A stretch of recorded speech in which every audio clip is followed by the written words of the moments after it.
Oh, I'm live. Sorry, guys. My name is Tilton Ratcliff, and I'm going to be reading an excerpt from an untitled short story. Hustle and bustle of any and all spaceports.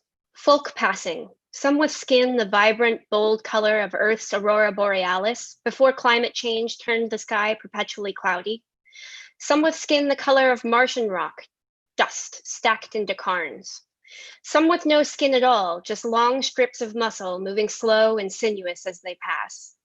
Others with bone instead of skin, the white of their porous arms and legs pulled long like taffy in the absence of gravity. Faces with long lashed eyes that blink separate, slow. Faces with empty sockets like black holes. Faces with lidless irises that shine like slow spinning galaxies where you watch forever pass. A river of sound, voices cascading over vocal cords and into tributaries of conversation, thousands of different language spoken, shouted, tongues clicking against teeth and short, sharp, whistled punctuation. Recycled air, a hissing susurration that dries out your eyes and lips until they're gritty as the lunar surface. The tang of rocket fuel mixes with the spice of Saturnalian ring soup sold from the cart parked beside the gate. Someone passes you, and the scent of cloves wafts from their robes. Always, when you step off the ship, the loose-limbed ease of zero-G dissipating as you step into the pain of the artificial gravity well. But then, before you, your chair, bent, broken, shattered, and smashed, a detonation of devastation. You stumble on your feet as sound, smell, sight overwhelm. Cover your nose and HUD with your hand. Breathe in, feel your lungs inflate, focus on the way your rib cage rises and your heart's beat echo in your ears until you finally begin to feel acclimated. The breathing helps you stand steady, swaying only slightly as you peer between your fingers again at the black hole depth of the cargo hold. Feel the acrid suggestion of tears pool in your eyes. You reach down, feel a jiggle like a rock slide avalanche where there should be sturdy immobility. You toggle the switch back and forth, but the indicator light for the thrust vector system remains dim. The nozzles fall limp, fail to rotate before latching into place. The cushion hangs sideways, flaccid. Insult to injury. Motherfucker, you broke my legs. Your voice sounds reedy and thin, fleeting gratitude that no one is around to hear, thunderous fury that there's no one there to blame. Your heads-up display helpfully flashes different iterations of your profanity from the universal translator. You blink away unwept tears that mist your eyelashes and cloud your vision, then swipe the UT blank. You want to kick either someone or something. You know if you do, the pain will ricochet from your toes into your ankle, lancing up your shin like fire, settling like an ice-cold ache into your hip. The hurt haunts your body, always waiting just around the corner. You know without your chair, you'll have to walk, to limp, gimp, stumble, stutter, and kicking will only make that harder. But still, you can't help wanting to. You settle for slapping the side of the ship. The frigid space chill that remains after landing makes your skin tingle. The gentle slope of the ship's curve momentarily dents beneath the pressure of impact, a safety mechanism to protect from the space waste that hurtles across the beltways and bypasses of the inner planets. Even the tiniest speck of a micrometeoroid becomes deadly at high enough speeds. Your flimsy hand, with all 7 fingers splayed wide, is no comparison. The Vestin engineers who designed the ship would laugh at the idea of you damaging it with your fragile rage. Your skin stings from the impact and you immediately regret it. The brace that holds your fingers in place when they dislocate grinds as it overcompensates. When you pull back to tiredly rub your eyes, the smell of space clings to your palm, sulfur and seared steak. You're bone tired all the way to your marrow, but you know the day is nowhere near done yet. It just became Venusian. You turn back to the yawning chasm of the cargo hold, wondering if you can leave your chair where it is while you trek to find someone who can help you with the repair process. You don't want to drag it behind you like some forlorn satellite knocked out of orbit as you navigate the spaceport. You worry if you leave it, it won't be there when you finally limp back. Stripped for parts, maybe, unworkable as they may be, or simply tossed away with the rest of the junk that no one values if they've never had to depend on a chair for freedom. The doors inside the ship's cargo hold suddenly judder open, metal shrieking against metal. You jump as a lancing bolt of surprise careens down your spine. You turn in time to see the grav belt unroll like a kicked carpet, and from the dark beyond the doors comes a sudden klaxon, blaring. A serpentine slide of tentacles topped with delicate claws is barely visible beyond the door frame. Luggage hefted, claws carefully curved around handles. Bags begin an obedient march down and away from the ship. You reach your palm out again, using the ship for balance. Your brace whirs, stabilizing your fingers. Careful step up into the hold. You creep, inching towards the dark door where the tentacles are at work. You're grateful when the klaxon whimpers, then goes silent. The luggage doesn't stop. Terran antiques are in vogue this year, especially round plaid hat boxes. A Jovian entrepreneur hit it big by selling hollow stickers illustrating remote spots on the Galilean satellites. Stickers you could buy if you sent a scan of your passbook and a VR shot proving you'd been. Slapping one on your bag is a status symbol, and most of those places are impossible to visit if you use a chair, which you do. So no stickers for you. None of the bags seem damaged at all, unlike your chair. Big surprise. Hello? You call towards the door. The UT projects your voice, repeating your greeting in the 5 languages most likely spoken in this part of the spaceport. No response. The tentacles keep working at a steady pace. From here, you can see their claws are pearlescent, and the tips are razor sharp. Your HUD tries to compensate for the dark as you approach, lightening your eye shield to better see through the shadows. Hello, you repeat, and this time the UT runs through 5 more languages. No response. You begin to worry. What if they speak using vibrations? Or through a Morse code tapping of their claws, or a winding, wending whisper of tentacle against tentacle? Hello, my chair is broken and I need help getting it fixed. You lift your hands from the wall and step closer to the center of the hold. Your HUD is cycling from light to dark to light again, trying to find the perfect balance to help you see the tentacles, but the back and forth is making you dizzy. You stop, close your eyes, spread your arms for balance. The hold spins vertiginous, and you slap your hands down on the grav belt. The luggage stalls. Your HUD goes black, like drawing the blinds against the flashing sun flare of the twin suns of Venture 4 just before they went supernova at their centennial. The klaxon screams again. You stop, flash frozen right where you are, and you ignore the alarms and what those tentacles might do to you for slowing down the luggage offloading. You keep your hands on the grav belt and you focus on your heart's beat, thrumming in your ears. You listen to the rhythm, the double drum beat of both hearts pounding just a little bit too fast, and you will it to slow down. It takes a few long seconds, but you can tell it works when the sound isn't quite so loud inside your skull. You couldn't always hear your heart's beat, but it's one of those medication side effects written in minuscule print on the digifile attached to your pain meds.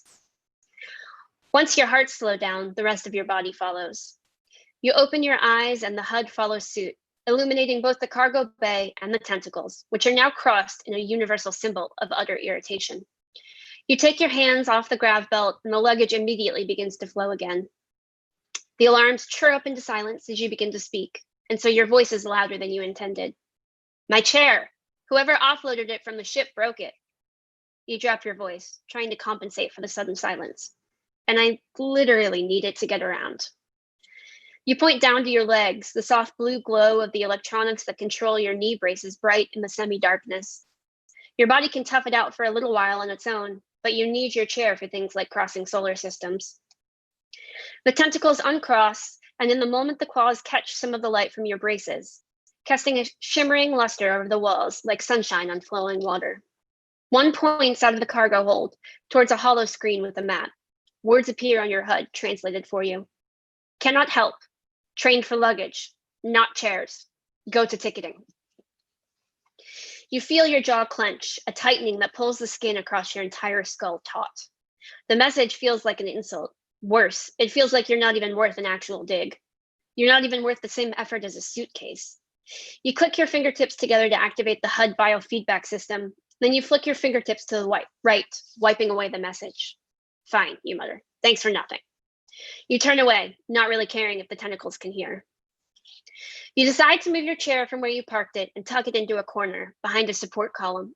You make sure to choose a column that doesn't have any zip charge plates on it, so fewer people will come by trying to charge their devices. You push for a few steps, palms up, then turn your back to it and push. inch by inch, stopping every time your HUD flashes a warning that you're nudging your blood pressure uncomfortably low to take a break.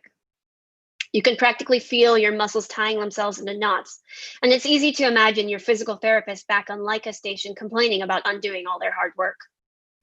You step back to admire your work, and your shoulders droop as you realize the chair isn't nearly as hidden as you wanted it to be.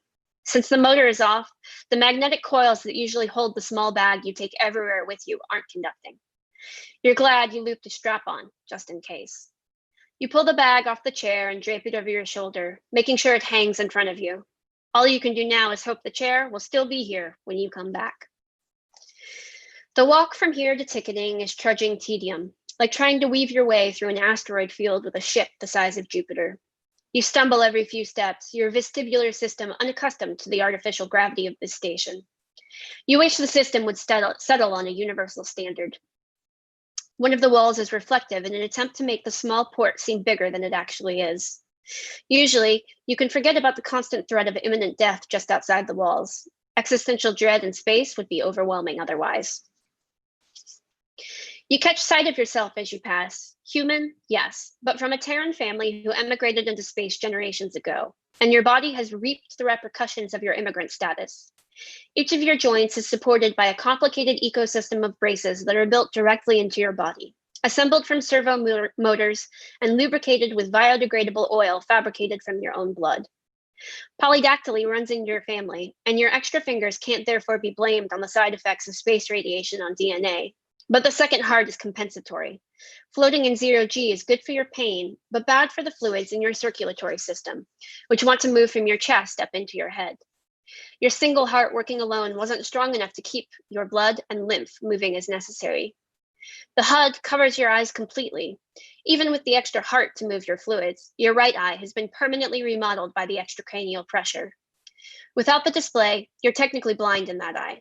And you're taller than a normal Terran too, due to the effects of microgravity stretching your spine. Your head is shaved because washing long hair in zero G is a nightmare, and you're wearing a plain red jumpsuit you pulled out of the recycler just before you left. The embroidered blue press pass stands out in bright relief on your shoulder. You probably smell like recycled air. You're grateful when you can step onto a travelator and let the floor do the work. It's narrow, and you're almost glad you don't have your chair. You know you'd struggle to fit if you were using it. You suppose you wouldn't have to use it if your chair wasn't busted. You adjust your HUD to dim the overwhelming din, but you can't do anything about the visual assault. You can feel the dull pinprick of a headache building just behind your eye. It feels like the ache is slowly shifting to encompass your entire orbital socket. You close your eye, leaving your stronger one open to help maintain your balance and see when you need to step off. The smell of spice and space fade as you move away. The travelator moves you through the Pall Mall, and the bright assault of colorful storefronts would be intriguing on any other day. You move through auto-generated scents intended to entice you into stepping off and visiting stores. The warm smell of helio pastry, baked fresh in a contained solar flare oven. Fresh cut Terran grass, though you've been told by Earthsiders that the fake smell doesn't even come close to the real thing. And what's supposed to be the smell of geysers that shoot from the Enceladian cryovolcanoes. Except most everyone knows that the volatiles coming off those jets are colorless and odorless, and the smell was manufactured to rip off tourists.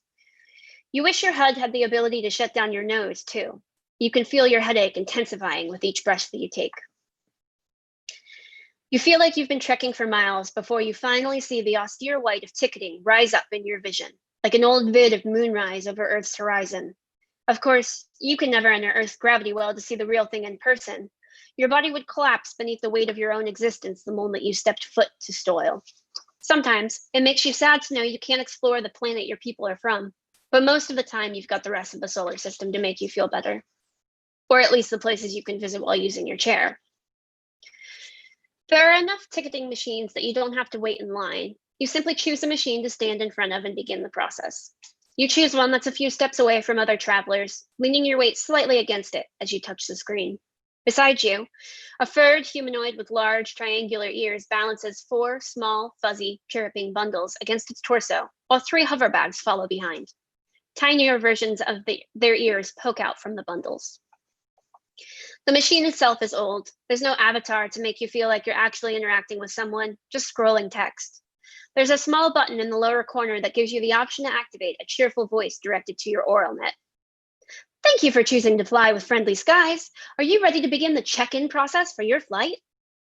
You grumble, clicking the voice off as soon as it finishes chirping inside your head. You're pretty sure the gladsome pep penetrated in the exact spot on your ocular nerve where the headache sits. Your options to reply are yes and no. That's it. You lean down closer to the screen, bending your knees until your nose is nearly touching it as you search for another option, but there's nothing new.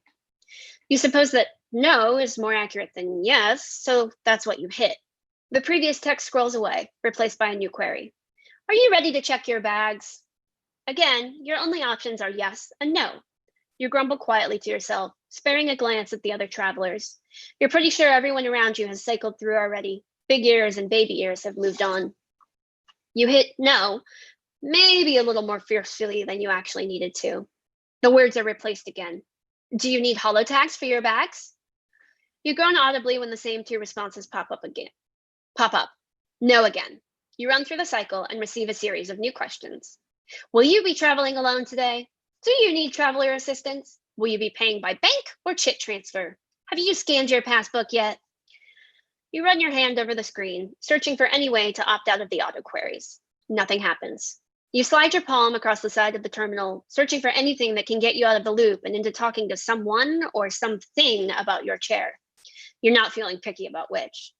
When you hit no again, the screen sends you all the way back to the beginning salutation and thanks. The sound that comes out of your mouth is more guttural grunt of rage than coherent, if profane, exclamation, but the terminal seems to pick up on your anger because the screen clears to reveal new sentences. You sound like you might be frustrated. Do you need a Friendly Skies representative?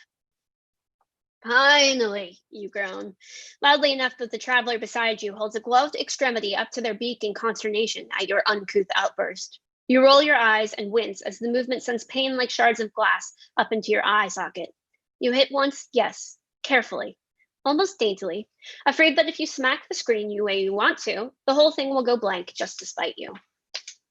Your HUD flickers almost imperceptibly as the terminal connects wirelessly.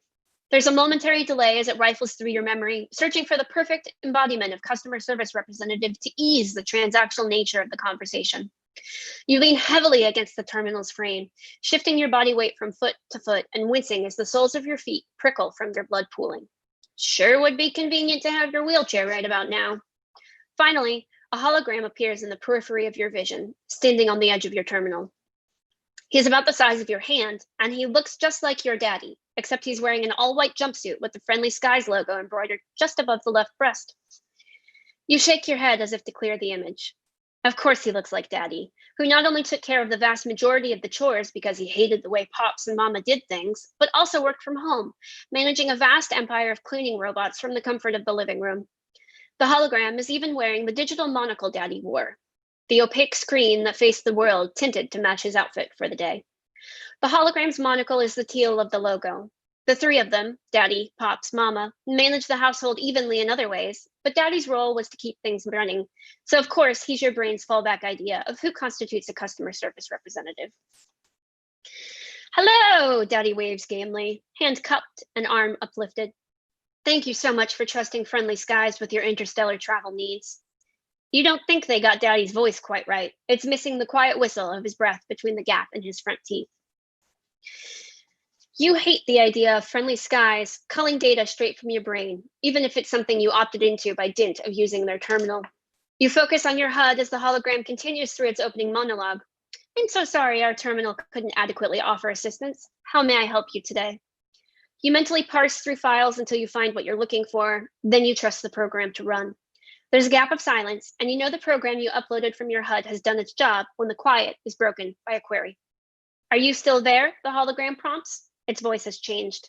Now, instead of a poor facsimile of Daddy's whistling, you hear an Austrian-speaking accent into English, sing-song lilting through the round vowels.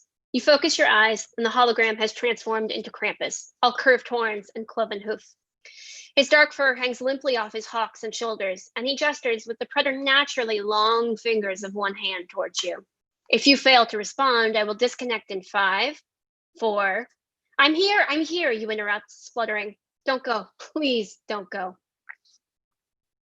I'm going to stop there because we're almost at 20 minutes. That story doesn't have a home yet, but I hope that it will have one soon. So thank you so much for being here. My name again is Ace Tilton Ratcliff. I'm a Mortuary Report on Twitter and everywhere else, and my website is stayweirdbekind.com.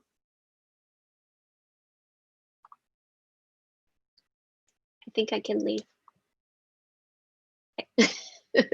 Bye. See you in the Discord channel.